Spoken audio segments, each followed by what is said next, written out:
in the panel, we also have Ms. Humaira Tehseen, who is also a lecturer at University of Home Economics. Ms. Humaira, please join the stage.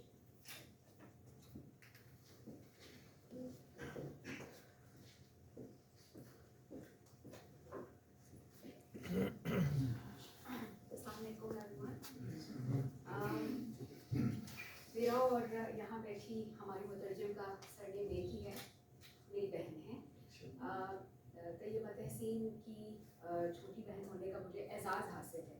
اور میں یہ کیوں کہہ رہی ہوں کیونکہ مجھے غالباً 2 روز پہلے آپ میرے منہ سے ادا نہ ہو جائے، کیونکہ ہمارے گھر میں اس بات کا بڑا خیال رکھا جاتا ہے.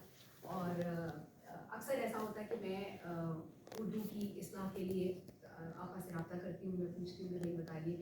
تو یہ ہے کہ میں ابھی بھی میں نے ان سے کہا تھا یہاں آنے سے پہلے کہ اگر میں کچھ ایسی لغزش کر جاؤں تو اس کو معاف کر دیجیے گا، لیکن میں آپ لوگوں کا زیادہ وقت نہیں لوں گی. میں نے ایک چھوٹا سا مضمون تو نہیں کہنا چاہیے، بس کچھ خیالات تھے جو جب میں نے کتاب کا مطالعہ کیا اور مجھے اس وقت پڑھتے ہوئے جو احساس ہوا، جس کیفیت سے میں گزری، میں نے اس کو بہت مختصراً کوشش کی ہے کہ لکھوں اور میں آپ لوگوں کے سامنے پیش کروں. تو سب سے پہلے تو یہ ہے کہ آپ سب لوگ اس سرد شام میں یہاں آئے، اکٹھے ہوئے ہیں، اس کے لیے میں بہت ممنون ہوں.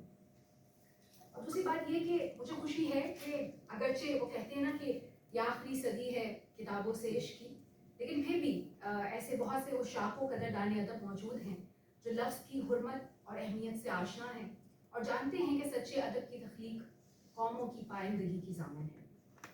یہ سچ ہے کہ سچے ادیب کو بھی سچے عاشق کی طرح کئی صبر آزما مراحل سے گزرنا پڑتا ہے. عاشق کی طرح اسے بھی بس ایک ہی کام آتا ہے، سچے لفظوں کے لال و گوہر کو رولنا اور ان کی تراش خراش میں جھکے رہنا.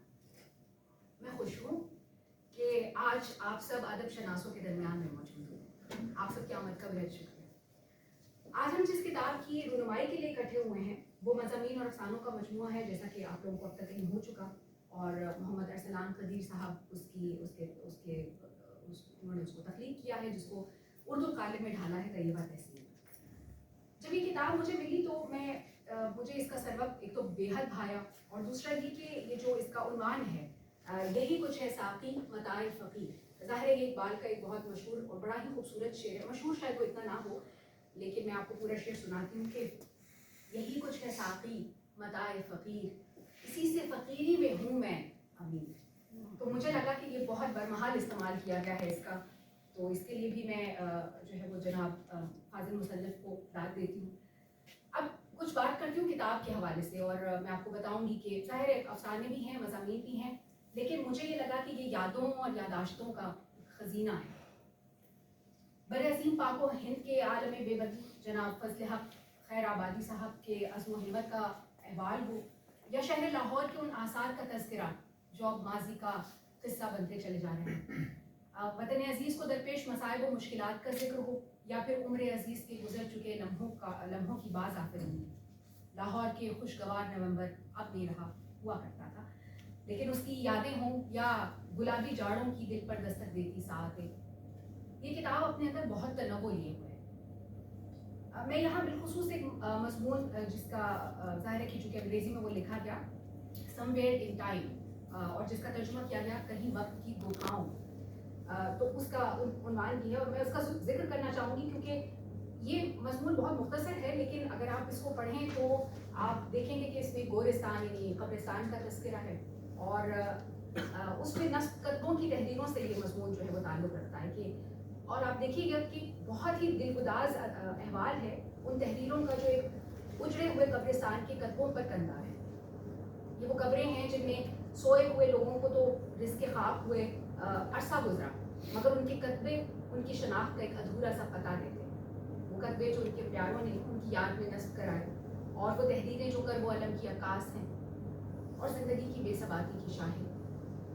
اور یہ آخری سطر جو کہ اس کتاب میں آپ پڑھیں گے جب آپ کو مضمون آپ کی نظر سے گزرے گا، تو یہ مجھے ذاتی طور پر مجھے محسوس ہوا کہ جیسے یہ سطر میرے دل میں پیوست ہو گئی. اور میں یہ شیئر کروں گی آپ سے کہ لوگ اس وقت مرتے ہیں جب ہم انہیں فراموش کرتے ہیں. اس کتاب کا مطالعہ کرتے ہوئے کئی بار بے اختیار میں نے دل میں مترجم کے حسن انتخاب کو بھی داد دی، کیونکہ جس طرح انہوں نے اس کو ترجمے میں ڈھالا، ظاہر اس کی طرف تو میں بعد میں آتی ہوں، لیکن مجھے لگا کہ جو تحریریں ہیں اور جو ان کی جو فکری گہرائی ان میں پائی جاتی ہے، تو میں سمجھتی ہوں کہ واقعی یہ کتاب اس قابل تھی کہ اس کو اتنی توجہ کے ساتھ جو ہے وہ ترجمہ اس کا کیا جاتا. اور میں اپنی بہن کی بھی ممنون ہوں کہ ان کے توسط سے میں اس کتاب کے بارے میں اور فاضل مصنف کے بارے میں جان پائی.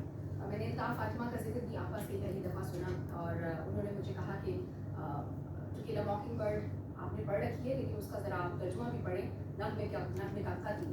تو اور یہ نام ہی سن کر مجھے لگا کہ کیسا اچھا، کیا خوبصورتی ہے اس کے نغمے کا قتل. تو یہ ہے کہ یہ انہیں